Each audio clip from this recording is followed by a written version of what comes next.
Super, super painful to rip apart, right? So, really painful. There's no video on how to do this. I fucking did not like doing this. So, this is what I'm thinking is the power card, because it has this tremendous transformer on it. I think that's what that is. Yeah, transformers. And very, very, very large capacitors. So I'm assuming this is the power card. Nothing was bulging at a glance. What I want to direct your attention to is this right there, right where my finger's pointing, that brown area. That is of concern. There are tiny, very tiny capacitors. You know, those they're not like these kinds. I forgot what they're called, but they're just a different kind of capacitor. So there's that brown area, and it looks like one of them may have leaked or blown up. See, you can see that pretty clearly right now, actually. That's the only thing on here that was of tremendous concern. Otherwise, I broke this corner off just peeling it apart, trying to take it apart, but it didn't. Like, I didn't break a trace or anything, which I'm grateful I did not break a trace. But anyway, as I said, I will investigate and see if it is cost effective to change out this whole board. I highly doubt it is. If it's like $20-30, I'll do it. But otherwise, yeah.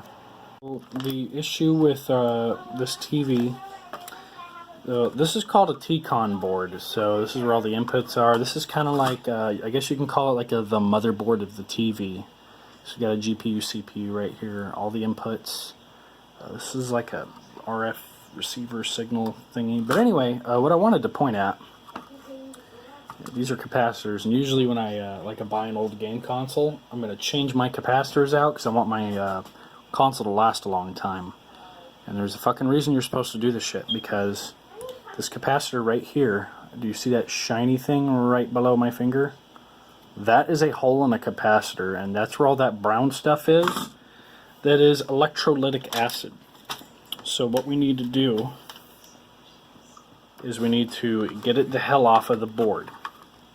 So first thing I got to do, I actually have to find some solder. And for some reason, it is not anywhere near the table. Hold on a moment.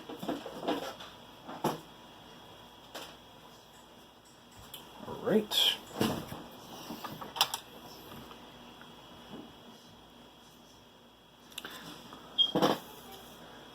What will also probably help us is if we have a flux.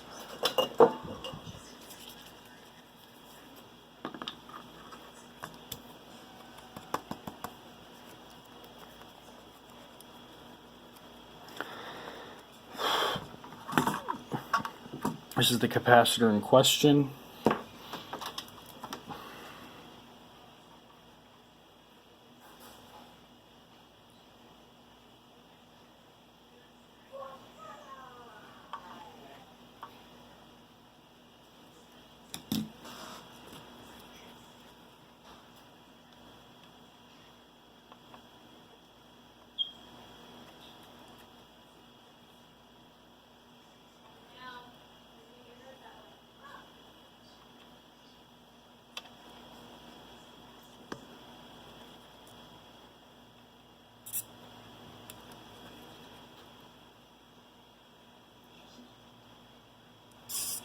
I'm kind of prying it slowly with my other finger on the other side.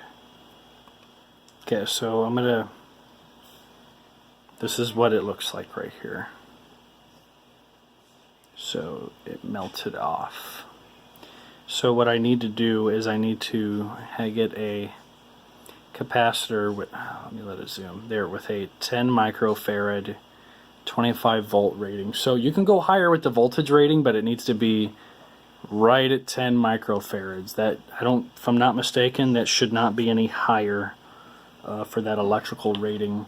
And I'm not gonna lie to you, I live like in a farm town kind of live in the middle of a fucking farm town, and I don't really have assets like you would in a city. Another thing to point out is this area right here has all that electrolytic acid. So I'm going to use some 99% and some Q-tips to try to clean this up. Hopefully it didn't fuck anything else up.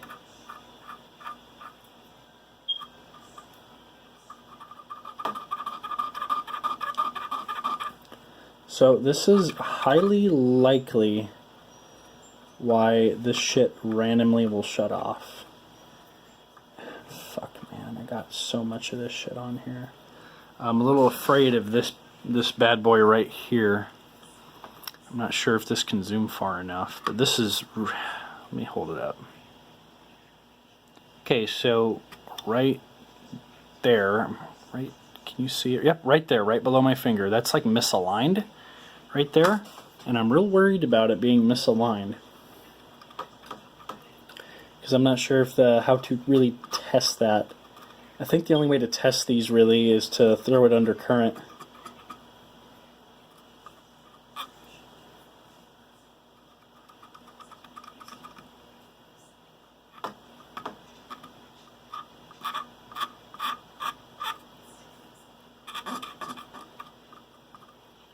Alright, I might have a, what is it, 10 microfarad 25 volt. I don't know if I got that floating around. I'll check, and if I do have it, I'm going to fix this. I'm going to pop this in on the spot right away.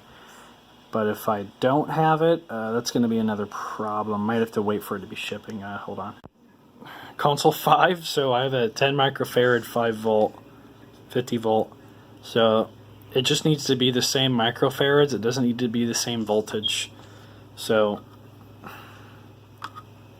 hold on. I'm going to do this, I'm not going to lie to you, I'm going to do this a tiny bit sloppy, but whatever.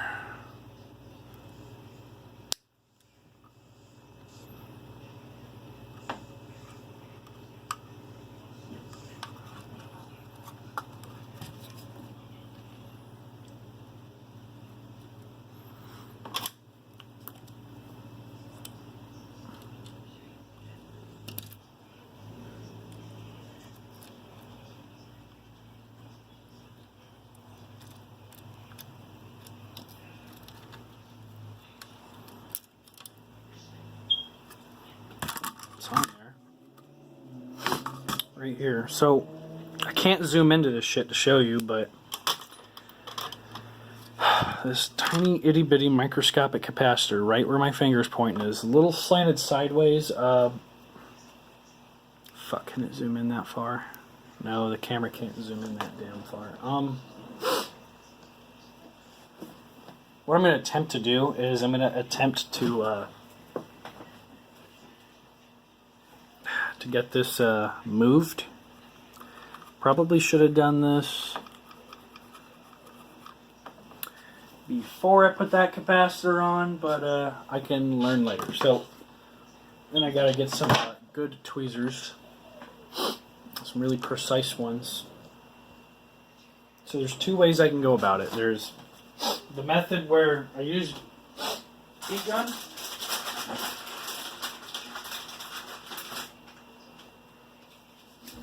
There's a method where I can use a heat gun. Or there's the method where I use a soldering iron to line it up.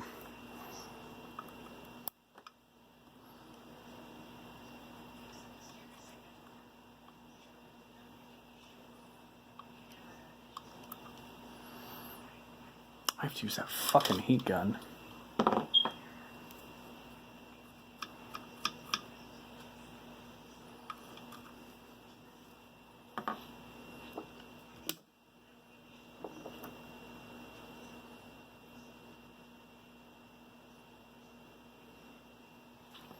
I'm waiting for the heat gun to warm up.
So don't think this is my go-to TV constantly. This is just like a spare TV I have that I tried to use one day. Like, it's not even like I was literally about to throw it away, so don't worry.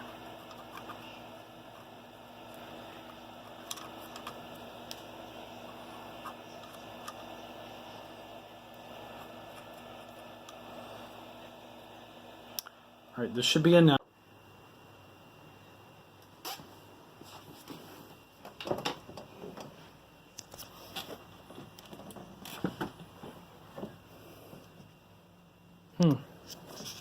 Nothing.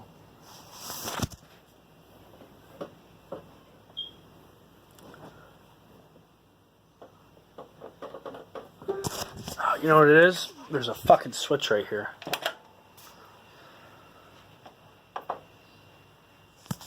Heard something.